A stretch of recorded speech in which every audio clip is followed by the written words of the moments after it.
इस सॉइल को हीट करने के लिए इसका प्रयोग किया जाता है। काम ये करता है, छोटे बड़े सीड को अलग अलग डिवाइडेड कर देता है। मॉइस्चर मेजरमेंट करने के लिए जैसे लीफ हो गया, प्लांट हो गया, सॉइल हो। So hello and welcome back to my new vlog. तो कैसे हैं आप लोग? आशा करते हैं आप सभी लोग बढ़िया होंगे।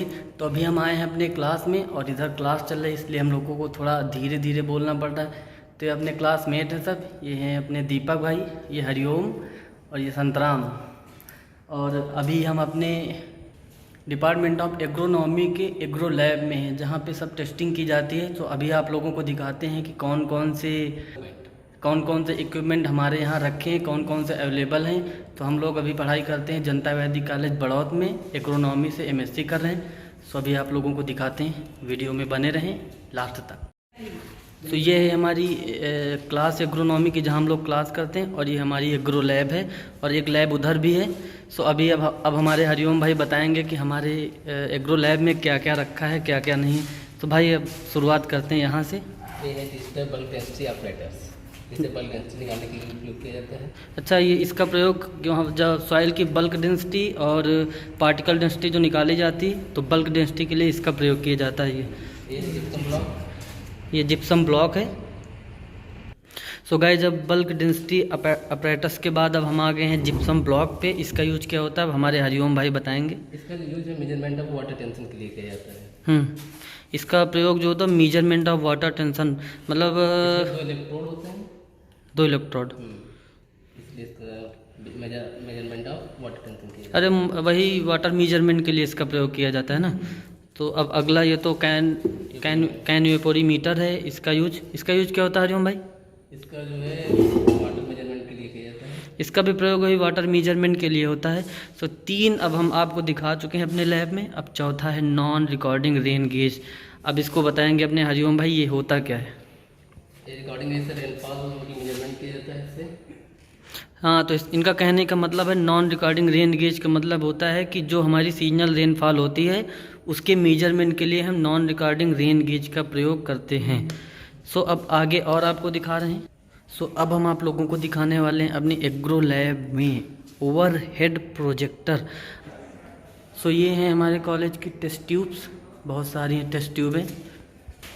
और ये है हमारे कॉलेज की केमिकल लैब्स, जिसमें एक तरफ से सिर्फ केमिकल्स ही रखे हैं, H2SO4 और H2SO4 वेरियस टाइप के इसमें जो केमिकल्स हैं और जो भी अब यहाँ पे रखे हैं। अब पता नहीं ये सही है ये नहीं है, क्योंकि काफ़ी टाइम से इनका यूज भी नहीं हुआ है।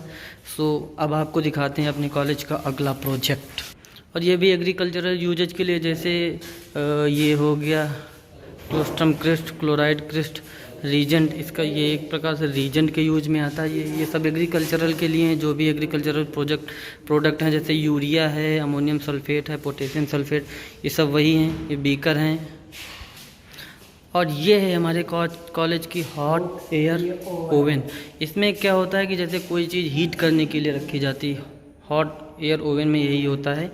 कोई चीज़ जैसे स्टरलाइज करनी है तो उसको हीटिंग के लिए कुछ टाइम के लिए इसमें प्रोसेस। और बाकी तो एग्रीकल्चर सेक्टर में हॉट एयर ओवन का जो यूज होता है वो बेसिकली सॉइल को हीट करने के लिए इसका प्रयोग किया जाता है। सॉइल को कितने उसके तक गर्म करना है, कितने तक हीट किया जाना है, यही इसमें बताया जाता है।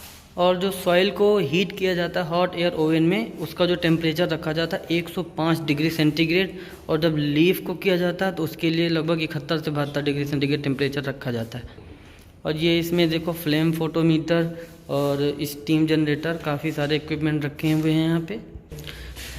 सो ये रखा है हमारे कॉलेज में एक इक्विपमेंट, सीड सेपरेटर। इसका यूज क्या होता है, जैसे कोई सीरियल्स क्रॉप है, गेहूं की क्रॉप है, तो उसमें जो वीट के सीड आ जाते हैं उनको सेपरेट करने का काम ये करता है। छोटे बड़े सीड को अलग अलग डिवाइडेड कर देता है।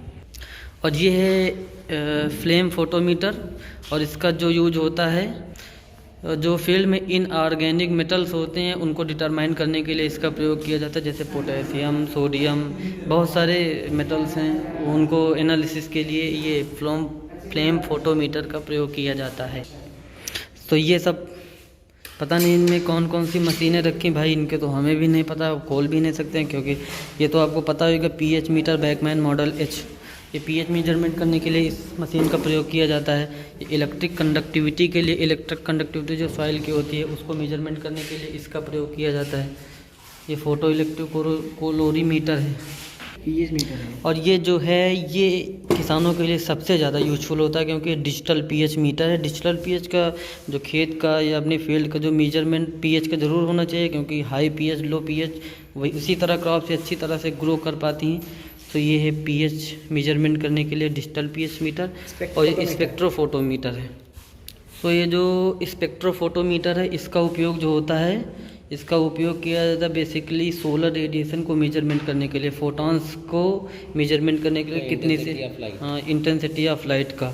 और ये है एक देखो इक्विपमेंट इंफ्रारेड मॉइस्चर मीटर। इसका प्रयोग बेसिकली जितने भी सब्सटेंस होते हैं उनका मॉइस्चर मेजरमेंट करने के लिए, जैसे लीफ हो गया, प्लांट हो गया, सॉइल हो गई, इनका मेजरमेंट करने के लिए एनी मटेरियल्स का यूज किया जाता है इंफ्रारेड मॉइस्चर मीटर का। अब ये भी कोई केमिकल्स होगा, ये हमको भी नहीं पता है। अब ये इसमें आते हैं डिजिटल कंडक्टिविटी मीटर। सो जो ये डिजिटल कंडक्टिविटी मीटर होता है इसका प्रयोग हम बेसिकली जो हम अपने खेत में या क्रॉप्स को जो भी वाटर देते हैं, वाटर प्रोवाइड कराते हैं, उन पानी में जो पानी दिया जाता है उसमें क्या क्या कमियां हैं, क्या क्या अशुद्धियां हैं, क्या क्या प्रॉब्लम्स है, वो हमारी प्लांट कंजर्व कर पा रही है या नहीं कर पा रही है। तो इसके लिए ये डिजिटल कंडक्टिविटी मीटर का प्रयोग किया जाता है। तो अभी हमारी लैब के लगभग सारे इक्विपमेंट्स को हम आपको दिखा चुके हैं, और अब हमारी लोगों की क्लास भी है, तो अभी हम लोग निकल रहे हैं अपनी क्लास के लिए। सो ठीक है दोस्तों, तो ये ब्लॉग को करते हैं यहीं पे इन। तो आपको हम लोगों ने अपने कॉलेज के जितने भी इक्विपमेंट हैं यूजफुल वाले, उन सभी का एनालिसिस करवा दिया है। सो आप लोग प्लीज़ कमेंट में ज़रूर करके बताएं कि आपको ये वीडियो कैसा लगा, यूजफुल होगा तो। और इसके बाद हम आपको एग्रीकल्चर की जितने भी इम्पोर्टेंट चीज़ें हैं बताने का प्रयास करेंगे। तो ठीक है, बाय बाय, राम।